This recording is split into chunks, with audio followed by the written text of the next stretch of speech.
Welcome to Samba Samba. Enjoy the video. You begin by selecting the element or group that needs a new level association. Open the Properties palette immediately and scan for the level or associated level parameter. This is the only direct control for reassignment. Once you see it, click the current entry and pick the desired level from the drop-down.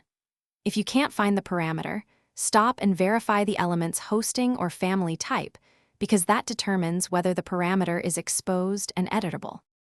Now perform the actual change. Select the new target level from the level or associated level drop-down and press Apply so Revit updates elevation and relationships.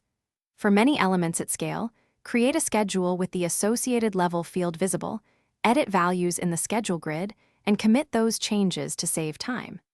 If the field is read-only, you must edit the family or unhost the instance. Because Revit prevents reassignment when hosting rules or family types, fix the level. Finish by verifying the reassignment visually. Open a section or 3D view and confirm the element sits at the expected elevation and that level label's updated.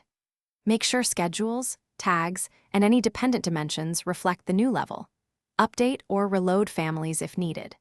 If the associated level won't change, one key troubleshooting step is to edit the family to remove fixed hosting or unhost and replace the element on the desired level, because only then will the level parameter become editable.